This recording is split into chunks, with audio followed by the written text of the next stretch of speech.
I don't know if Jasson Domínguez is going to hit. I don't know. I mean, I think he's going to. Yeah, we've heard for a couple of years now, the Martian, the profile, the power, the switch hitter, the speed, all that stuff. And I believe it to an extent, but I haven't really seen it at this level for anything more than 8 games. Okay, so I think to latch on to that is a little foolhardy at this point. And what I see in left field is somebody who was on skates. Absolute mess. Now, I want to balance the line here, and I want to straddle this just to be a little bit fair because it still is, well, it's the last day of February, and there's still time to figure this out. And generally, I'm a believer in time. I'm not going to lean on time with this situation. I think the Yankees need to change things up now. I really do. I think you need to put Jasson Domínguez in center field. I think you need to put Bellinger in left. And, you know, obviously when you want to give Goldschmidt a little bit of a rest, which you don't really, he won't get much of it because he plays all the time. But you want to do that, you run Trent Grisham out there in left field. You've got to get Jasson Domínguez comfortable. I mean, could you imagine Jasson Domínguez opening day or first couple of games of the season, butchers a couple of balls in the outfield and trying to establish himself as a leadoff hitter or maybe eventually a middle-of-the-order guy?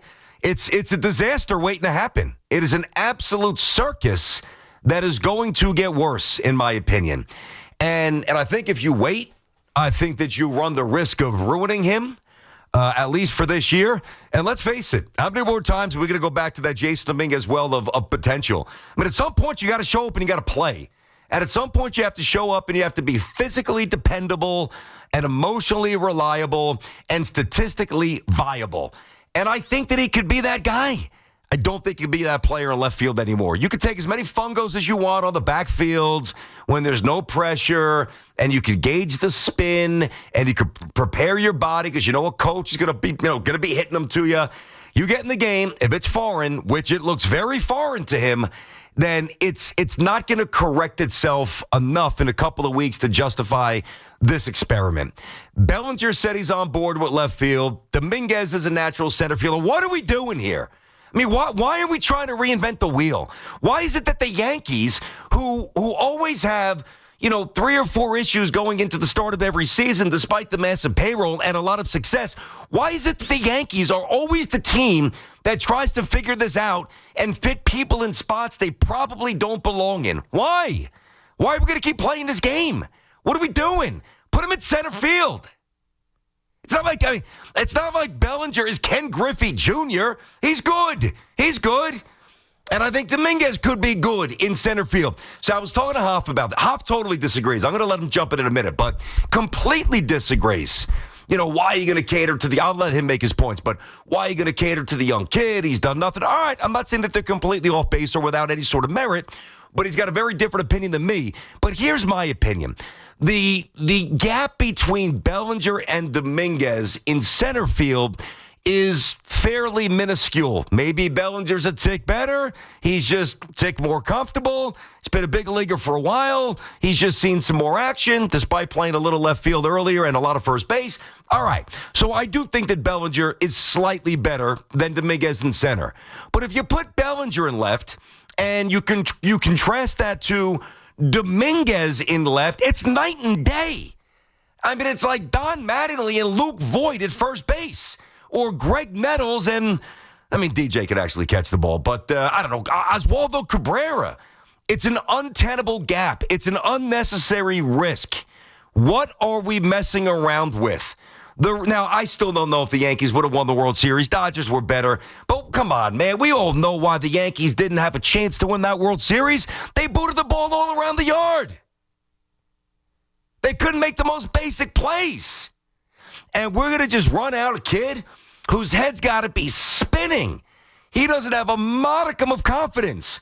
And we just think that magically March 20, whatever, opening day, now batting, the left fielder, Jasson Domínguez, is going to suddenly, I'm good. I got left field. I'm going to figure this thing out, learn how to hit. I'm going to set the table for a team that's expected to easily win 90-something games and be the front runner to get back to the World Series. Got enough problems. I got news for you. Like, the Yankees are going to be really good because their staff is incredible. The judge is the best player in baseball, and I like some of the other components, but there are issues on this team. Right now, some are not correctable. You cannot solve third base, in my opinion, in the next couple of weeks in camp. The only way that resolves itself at some point is the Yankees make a trade. Ain't going to be DJ, ain't going to be Peraza, ain't going to be Cabrera, big picture. I can promise you, none of those guys are playing third base in, game one of the playoffs against whomever the Yankees might play, right? So that's not happening. So you've got that problem. And 150 feet-ish behind the third baseman, you want to have a young player out there who is lost in space? Listen, Volpe's obviously really good, but think about the left side of, not just the infield, the left side of the field. No, I'm not doing it. I'm not messing around, and I just don't think that the Yankees, now it's one thing what they communicate to us. It's another what they really think, which is really all that matters. I read the cuts I heard the cuts and I read the quotes from Booney this morning, admitting there's, you got to figure things out there, but it's still early. We'll get them up to speed. Hey, Skip, I'm not rolling the dice. I don't want to say I don't believe you, but I don't believe my eyes. I don't think you could look this bad. And it's not just this year. It was last year in a small sample, and that small sample is now manifesting itself, and it's getting worse, and it's getting worse. Last year, to an extent, Jasson Domínguez coming off the injuries was still a bit of a luxury. Verdugo didn't hit the way we thought he might, but he was a rock out in left field. It's just a real highly above, all the defensive metrics back it up, above average left fielder. He's no longer a luxury. At this point, Jasson Domínguez has got to jump on board. He's got to be part of this train. He got to go. Now, I'm not running Trent Grisham out there every day. Trent Grisham, or Pereira. Who the hell knows what he is? You've got to stabilize this. So I don't care what Cashman says today. I don't care what Boone says today. I care what's in their heart. And because I think both, so I'm going to talk to Boone now, because I think Boone knows baseball. I think Boone knows he's got a massive problem. I'm telling you what the Yankees should do. I don't know what their appetite for change is in terms of a timeline, but it better be quick because I don't think this thing is going to be pretty in left field all year. I just don't. He looks like, it looks like Todd Hundley out there. It's the first name that comes to my mind when the Mets threw him out in left field. What are we doing? You can't catch pop-ups. You can't catch balls in the gap before they hit the wall. You can't shield your eyes from the sun. It's not just one little thing. It's a couple. And I'm not rolling this into the season. I'm not, if it's my team. 888-808-1019. It's BT and Sal on the Fan on this Friday. What's going on, everybody? Brandon Tierney, Sal Licata Show. Sal is out. Inside of our Town Fair Tire studio, friends at Town Fair remind you that you always get the guaranteed lowest price on name brand tires from Connecticut to Maine. Nobody beats Town Fair Tire. Nobody think about this, all right? Now, I don't want to present these variables as all eventually failing because I don't think that they will. But when you look at the Yankees, forget about the staff, 1 through 12, whatever. It's electric. It's lights out. If they're healthy, it's going to be top 3 in baseball. It is amazing. Yankees pitching is sick. All right. But you look at the rest of the team. All right. Do we really know what Goldschmidt is at first base? Jazz to me is an absolute rocket, so he's going to be fine. Is Volpe going to really hit enough? He might, but we got to see it. You already know about the mess at third base. I love Wells, but just because I love somebody doesn't mean it's going to work out. I think he's going to be a stud, but he's not a stud yet. So you talk about a lack of right-handed bats.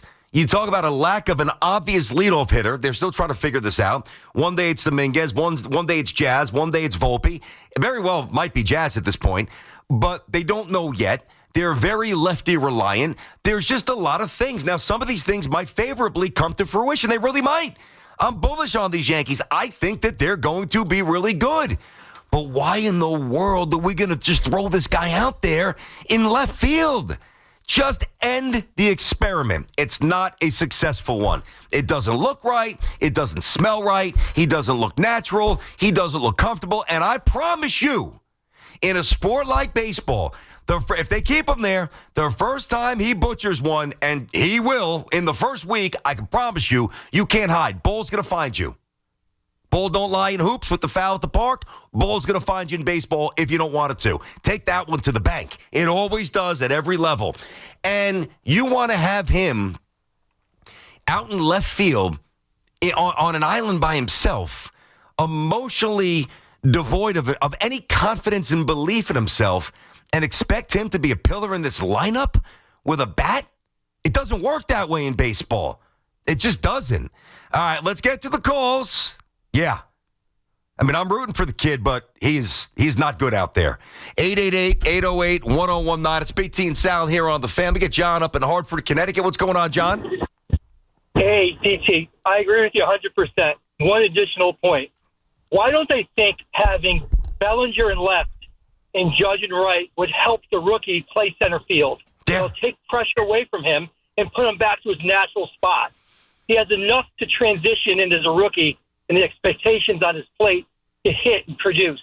You want to put him out in the field when he has zero confidence, which you'll probably take to the plate with him, and it will be off to a bad start and may lose the kid for this year. Put him back to his natural position and let him grow naturally and have two solid defenders on the left and right side of him so he can go out there with confidence and produce. That's what I would do here. Think? Yeah, John, I'm with you. So you and I share the same thought. We obviously agree. Now, let me also say this. You can put him in center field starting today, which they won't, but I'm just saying this for effect to prove a point. And there's no guarantee that those yips or whatever you want to call them out there in left field, there's no guarantee that they dissipate just because you're going about 100 feet to your left on a different piece of grass. They very well might carry to center field. I don't know. The brain is a very, very unique. It's the brain. I mean, when you are in a groove, the brain is the most powerful, amazing tool in the world. And when you are scuffling, boy, it is the biggest roadblock known to man. It gets in the way. I'll even make the case, like you've heard this a million times. There's nothing harder to do in pro sports than hit a baseball. I've always subscribed to that. You know, I believe that maybe golf. I mean, even though the ball's not moving, whatever. But baseball is there, hitting a baseball. All right. Now, even though that's fairly indisputable, even though it's a matter of opinion, if you've tried it at a fairly high level and you listen to people like Ted Williams, Tony Gwynn, it's enough for me. All right. So I do really believe that with all my heart. But I would even say now that when you're in a real rut, not a little, but a real rut fielding the baseball, I actually think it's almost harder to break that as a fielder than as a hitter, and I'll tell you why. When you're in the batter's box, what do you have? I don't know, 1/100th of a second, whatever the timing is, to, certainly recognize the pitch and for your brain to send the signal to the rest of your body to load and launch and start going. I mean, ain't long. Right now, that's tricky because if you guess wrong, you're out in front. I mean, it becomes also, you can look up, you could be 0 for 20 with 11 punch outs and, 3 foul outs very, very fast. But at least when you're in a rut hitting, it's happening quick. There's a rapid fire nature to it. So your brain's not really taken over in a bad way. You don't have time to think. You can't get in your own way. When you're in the outfield and the mind wanders and there's a ball in the air and instead of 1/100th or whatever, again, the physics of hitting is equating to swinging off the release of the ball, whatever that number is, it could go from that to 3, 4, 5 seconds. And when you have 3, 4, 5 seconds to really decide what you're going to do as you make the play, guess what? The brain could get in the way even more because there's ample time for the brain to trick you. He is just not in a good spot. And I'm not forcing it. I'm trying to help him. This is not to punish Jasson Domínguez. This is to get him straight. Let me get Hank up in Fairfield, Connecticut. Hank, BT and Sal, what's going on, buddy? BT, how you doing, bud? You're a baseball coach. I'm a baseball coach. At the end of the day, the guy's been a center fielder his entire life. Why do the Yankees always feel like they're smarter than everybody else? No, we can make him a left fielder. We can make Gleyber Torres a shortstop. Enough is enough. The guy's a center fielder. Put Bellinger in left. He's a 10-year veteran. Yep. Judge is a stud on his right. Mm-hmm. It's a no-brainer. Why is it that they don't go by the eye test instead of the laptop? I've had it. Well, Like, I mean, listen. watch the game. Well, Hank, they eventually might, bud. I mean, and that's my hope. And if they do, then I'm sure everybody's going to be in a good spot. But right now, there is definitely a frustration where with this payroll, with the expectations, with the talent, it's like every year you're juggling 1 or 2 guys. Is this going to work? Is that going to work? Can we make this? Is this guy going to transit? Why? I don't really see other elite teams doing this. I mean, All right, the Red Sox have a situation at third base, but that's more of a temperamental thing. We all know Bregman is 1,000 times better than Devers, so they just got to massage that and eventually say, Devers, you out, and Bregman, you win, because you're a whole lot better. It's not like the Yankees are suppressing talents and keeping them from playing actually, in a literal way, they are, possibly with Dominguez, but we haven't seen Dominguez play center at this level long enough to say that he's going to be a star in center. I know what I've read for years. I know the nickname. I also know that, the majors are a lot different from the minors. A lot different. So there's time to fix this. When you don't want to address this, for me, is in the season. You don't want to do this in April or May or even late March. You do it now. Kelly's in Old Bridge. Kelly, BT and Sound on the Fan. What's happening? BT, I got a question. So Dominguez is a natural center fielder. Yep. So usually, you know the game of baseball. Usually the center fielder is the best athlete in the outfield. The right fielder's got the best arm. I don't understand how he's having that hard of a time in left field and how it's going to make a difference. Like a left-hand batter gets up, he goes oppo. You know that ball's going to have the tendency to slice towards the line. Yep, it's going to spin. Dominguez not? I don't understand how he's not able to transition to left field when he's a natural center fielder. It just doesn't seem to make sense. It doesn't. Maybe he's not. It's just weird to me. It really defies all baseball logic, Kelly. I totally agree. It's easy for a lot of people. We'll see what happens with Mike Trout in right field, but I promise you, Mike Trout, if he's healthy, is going to be really good in right field because he's Mike Trout. The moving from center to one of the corner spots is generally one of the easier things to do in baseball. It really is. Now, Robin Yount back in the day moved from shortstop to center. That worked out very well. I just mentioned Todd Hundley. He moved from catcher to left. That did not work out very well. Don Mattingly came up. He was a left fielder, probably an average one, moves to first base, one of the all-time greats. So there's varying degrees of success as you shift around. But I got to tell you, let's call this for what it is. Because the move from to left or right from center is easy for most people, you know what I think's lacking with Jasson Domínguez that nobody really wants to say? Instincts. IQ. Maybe he just doesn't have it. I mean, we could sit here and say, my goodness, did you see his batting practice? Did you hear the way it said, sounds different, Joe? Talking to scouts, sounds different. And then it's substantiated with an exit velo in batting practice. That is different. And then maybe you watch him run the 60. Man, imagine being that thick and that stocky and that fast. My good God, this kid is the real deal. And then he gets out there, and things that are easy for some people seem to be very hard for him. Fairly basic things. I don't think he's got very good baseball IQ. I think he's got very good baseball instincts. And I think what's a little worrisome about that, you can't just give somebody that. Generally, you have it. I can promise you this, that I don't know where he was hitting in the order. Yeah, I don't know what his stats were. It doesn't matter. I could promise you that when Derek Jeter was 9 or 10 years old, maybe even younger, playing in Kalamazoo, I could promise you, even T-ball, that when he was playing ball with his buddies, and they were picking daisies and looking toward the sky and picking their nose or doing whatever they were doing, Derek Jeter was probably in the process of beginning to back up a base or at least gravitate to the right spot on the field. That's called instincts. It's called IQ. And that's why when there's a bullet down the right field line at a playoff game, everybody's standing around and Jeter's taking a beeline for the foul line, and then he's going to flip it and bang, you're out at the plate. You can't teach that. I can hit you 1,000,000 fungos, and you can't get that. So there's two things here. There's the physical presentation by Dominguez in left field, which is becoming very alarming. Then there's the other stuff that we don't fully know yet, and I don't want to offer total indictment of his lack of baseball IQ, but he does not look like a player to me where the game comes naturally from an intelligence. And I don't mean like book intelligence. I don't mean that. Seeing the game a step before others. That's what I'm saying. 888-808-1019. It's BT and Sal on the Fan. Brandon's here. He's Sal Licata Show. So I would pull the plug now. I'd put him in center. Belly said he's game for. Do it. We'll get your calls on this. Also, The Stafford stuff, it looked like for a minute yesterday that maybe the Rams wouldn't trade him. Now the Raiders, it looks like the Raiders are getting ready to jump in front of the Giants. We'll talk about that as well on a busy Friday. It's BT and Sal on The Fan.